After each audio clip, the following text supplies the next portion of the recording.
My name is Mac, and I have the privilege of being the headmaster at Maryvale Preparatory Academy.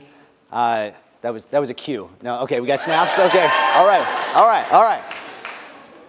And I'm honored. I'm honored today to have the chance to tell you a little about our story, about our work in Maryvale, and really more importantly, about this broader work in Great Hearts, our commitment to serve all children in all communities. I'm going to start my story 9 years back, where I had the privilege of, like you, attending NFO. I was joining Glendale Prep at the time in its founding years as the assistant headmaster and algebra teacher. And I remember just sitting there and having my mind blown and my heart just utterly moved by these incredible leaders before me, one after the next. And this network that I somehow stumbled upon that actually cared and spoke about children's souls and really made it its pursuit, right, to encourage them in this pursuit of intellectual and moral virtue. Now, we were a lot smaller at the time. Glendale Prep was the fifth school, and although we were small but mighty, we had a great sense that there was something really profound happening amongst this network, amongst the very people, right, that were there with us. And so we had this sense that now the 27 schools and the 15,000 students that we serve, right, this was possible. And this was on the horizon. But I think it's important to note that we never just assumed that this growth would happen. Right? In large part, because we didn't know if really the demand was there. Yesterday you heard Dan Scoggin talk about his time at Tempe Prep, and really as essentially our first school. And there really were folks at the time that thought that there was only enough demand in all of Phoenix for one of these schools. And as you probably know, there's not many classical liberal arts educational institutions in our country. But what we found is the very opposite to be true. That our work, there's a broad appeal for our work. And I think there's some very tangible and key reasons for that. You know, first and foremost, parents, generally speaking, want to place their children in a school where they'll perform well. And if you know much about our academic track record, that is happening across the network. Secondly, our parents generally, they want to put their children in a place where they know their kids will be loved. And we love our kids. We love our kids. But I think there's something actually deeper happening here. And it's something that's actually really difficult, often for parents, students, ourselves, to put into words. And what I think it is that we are offering something, right, that is naturally appealing to all mankind. And by naturally appealing, I mean it's to our very nature. Right? We believe that people are ensouled beings. And our souls yearn for certain things. Right? As the body, yearns for food. As the mouths of Phoenicians yearn for water. Right? Our souls yearn for truth, goodness, and beauty. We all want to know more, to gain knowledge of this ordered world. We want to know the difference between right and wrong.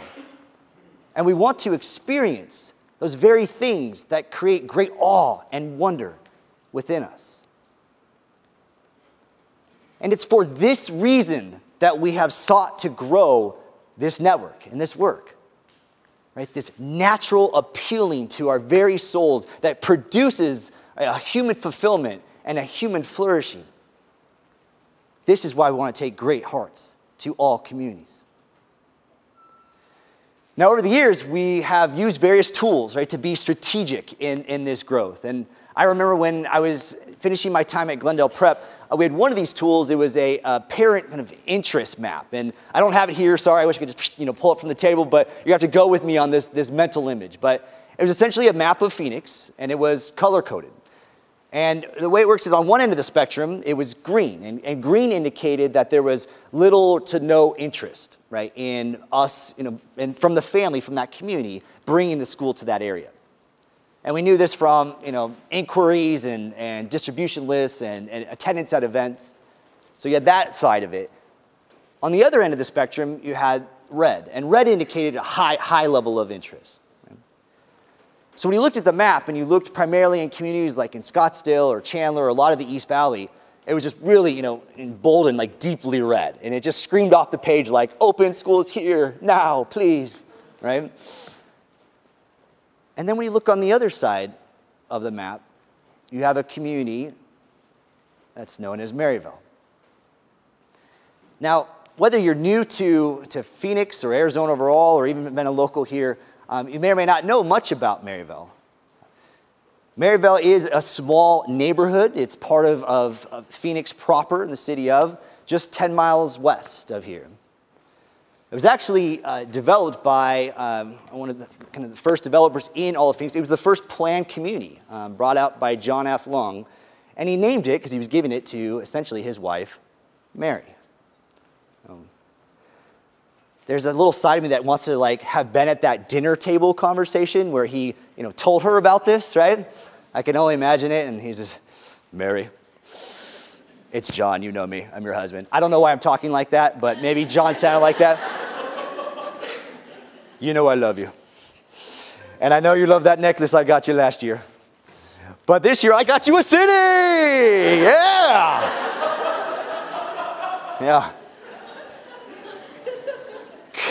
Kind of puts to shame the anniversary gifts that I've been bringing about each year for my wife. So all that being said, what you have to know is that, unfortunately, in the last 30 to 40 years, through many factors, Maryvale has become one of the most impoverished communities in all of Phoenix.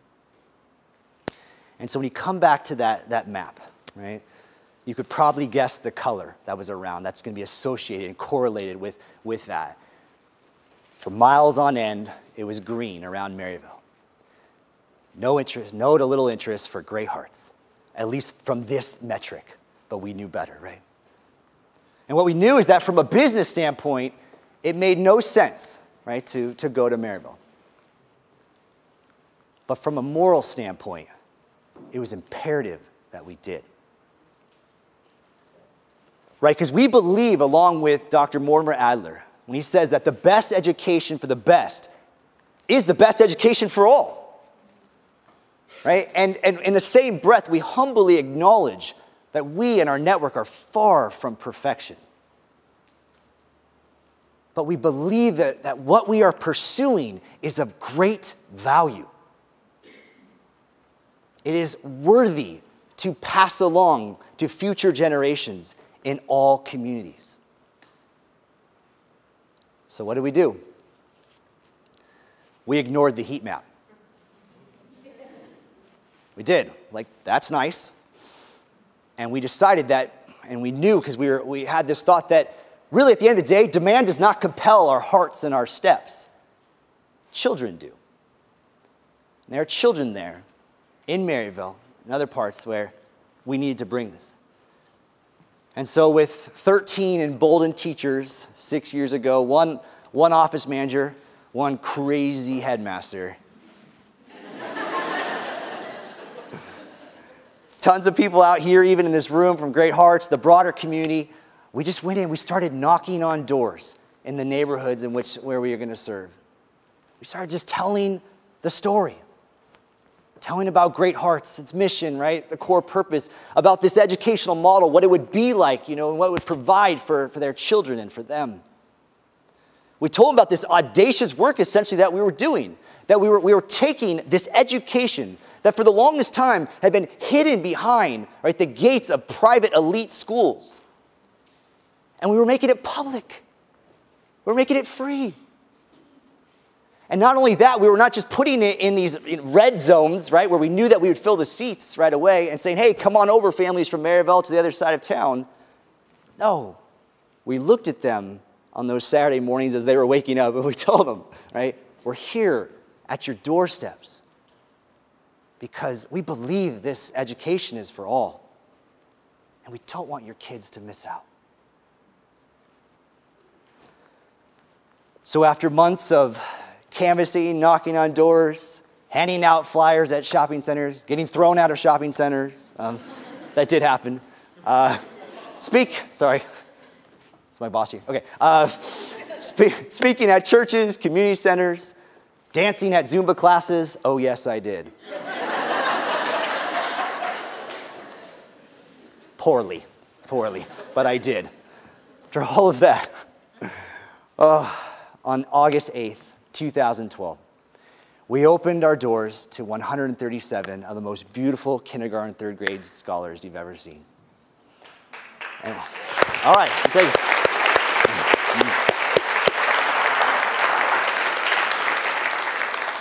And friends, we just started giving them what Adler calls, right, the rich cream, the best of what there is that we know of to offer in this noble and profound endeavor of education. And we did this that day, and we're still doing it every day since, because we believe that regardless of the color of your skin, your zip code, your socioeconomic status, your parents' education, right, your struggles at home, regardless of all of that, that all children deserve the opportunity to read and discuss, right, soul-filling texts, right, literature, to recite poetry, right, to prove mathematical proofs, to conduct scientific experiments, to act in Shakespearean plays on this stage and others, right, to compete on sports teams, and to write and defend a senior thesis. All children deserve this, and all children deserve to do so in a school community where they are safe, they are loved, and they are told repetitively that they are capable and that their efforts and their choices matter. Where they are surrounded by people who refuse to let them be any less than the best versions of themselves. Friends, this has been difficult work. Our teachers work extremely hard, as you all will as well. We know that as we face this year after year, we're doing good work, but year after year, the students that will come to us at Maryvale Prep will be on average behind 1 to 2 grade levels. And we know that the majority of our students, by the ripe age of 3, that their peers in affluent communities will have already heard 30 million more words. 30 million. Friends, that's a real gap. And I'll be straight with you, that puts a limitation on our starting place. But we refuse to let that limit their potential. So what do? We pour in. We pour in every day with an unending belief that our kids are fully capable of nothing less than greatness and nothing less than this experience that Tom and others have spoke about in this pursuit of the true, good, and beautiful. Now, we've learned a few things on the way. Hopefully, we have. And some of them are just basic principles, and I wanted to share one with you as I'm closing out that I think will be applicable because, as Robert Wagner shared, you're going to have craft builders, right, in your classroom. Expect it, embrace it, right? And like Dan encouraged you, make that drive in to school, remind yourself that you are serving them. What we continue to look at is that we have got to, amidst challenges with students, we don't lower the standard, we raise our support. Right? We don't lower our expectation or what we know is possible, right? We push in more. We do what it takes. We talk to our headmasters. We talk to our colleagues, right? We get involved with their parents, right? We study our lessons even more so. We look at the results of tests. We know what it's going to take, and if we don't, we find out in terms of helping every child be successful. Don't lower that bar. Come to where they're at and pull them up. And I'll tell you this, and you'll never think you'll ask a question like this, but you'll ask it in some way. When a kid is not understanding something, you'll think, what's wrong with him? What is he not doing? In whatever form, don't ask that question. Push that away and ask yourself, what do I need to do to teach him better so that he loves and learns this? Okay? Do that for all your craft builders, for all your special education students, for all of your kids. Okay? So critical. And what you're going to find is that on your campuses, this mindset already exists. And I can't wait for you to meet all of your colleagues, and you'll do that soon. It'll feel like years, because the next month is a lot of training, but you'll finally get there, and you'll meet all of them, and you'll spend time, and you'll see, gosh, there are more people that believe in children and potential around me on all of our campuses. We have the fortune now at Maryvale Prep. It's no longer 15 of us. We now have 53 team members. And this year, we'll be serving 500 students in kindergarten through 8th grade. And we are poised and ready to continue that growth all the way through high school, one grade level at a time to 12th grade. And at this time next year, our students will now be studying and growing and learning in a brand new campus that we're building on 9 acres in Maryvale. Yeah.